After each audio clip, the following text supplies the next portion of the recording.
First, a leading UN investigator says there are strong suspicions of rebels in Syria have used the deadly nerve gas sarin during the civil war. But Carla Del Ponte also insists she has seen no evidence the government has resorted to the use of chemical weapons. Those claims are in contrast to an earlier statement by the US, who has accused President Assad's forces of using them and threatened to take action. RT's Gainer Chechekan reports now from Washington.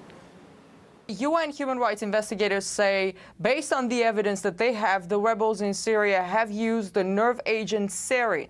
This is a major development which comes at a time when the Assad government is being accused of having used chemical weapons. And so this investigation, which says that in all likelihood the rebels have used chemical weapons, challenges the narrative which is dominating in the media here, and that if chemical weapons were used, they were used by the Assad government. There has been an intense buildup of tension around the issue. As President Obama said, the use of chemical weapons by the Assad government would be a game changer, although he did specify that the U.S. had no hard evidence to accuse the Assad government of doing that. Now, this Geneva-based UN investigation is believed to be separate from the investigation into the alleged use of chemical weapons in Syria in the middle of March. Assad forces and the rebels blame each other for that. Damascus has requested a UN mission to investigate the incident, but the investigation is being stalled because, in addition to investigating that specific incident, the UN chief now demands access to all facilities in Syria, and there are concerns that this inquiry could thrust the UN into the center of a possible hunt for weapons of mass destruction, where it faces the ghost of Iraq. The fear again is that politics may get ahead of facts. And for more, joining me now live is Eric Denessé, Director of the French Center for Intelligence Studies. Eric, thank you very much indeed for joining us right now. If it's confirmed that the rebels have used chemical weapons, from your point of view, where would they have got them from?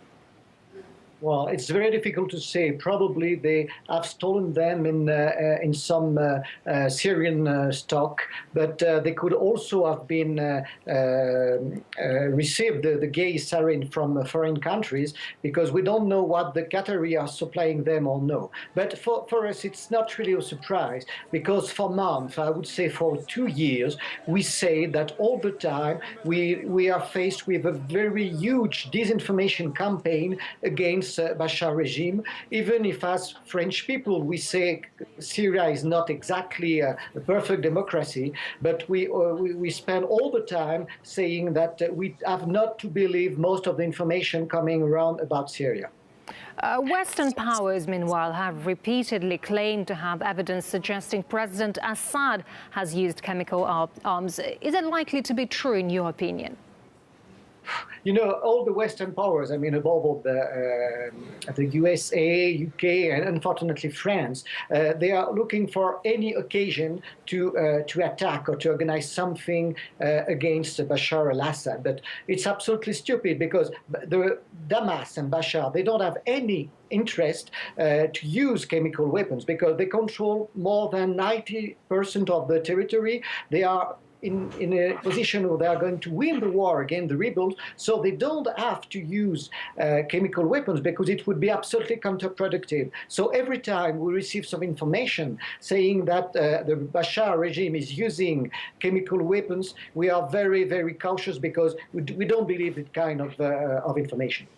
The US and their allies have threatened action should Assad use chemical weapons. Why are Western powers saying nothing about what would happen if the rebels use them? But because all the Western power are supporting the rebels, and I mean, we are doing the policy of Qatar and Saudi Arabia in this country, and this is absolutely awful and stupid, and we are fighting against this stupid diplomatic position, specifically in France. Above all, because we are fighting the jihadists in Mali, we are fighting the jihadists in Somalia, and we don't understand why we are supporting this kind of group in Syria.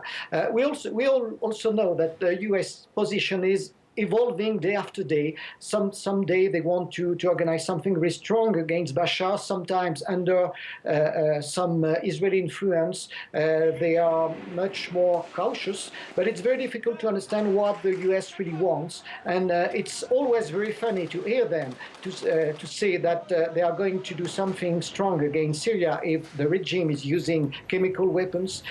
They don't do anything years ago when Saddam Hussein was using gas against the Kurds and the Shia.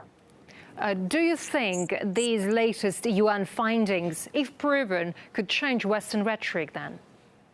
I hope so, because there is a lot of data, a lot of information, a lot of testimonies of people coming back, who are coming back from Syria, who are not specifically supporters of Bashar regime, but who are strong Syrian patriots who want the peace for the countries. And they say, we always prefer Bashar than the chaos, and the chaos for them is what will happen if all the Salafi and jihadi groups are going to take the power in Damascus. So we hope that step by step, because of the success of the military operation of the Syrian army, and also from the testimony from the people who are not involved in one part or the other, that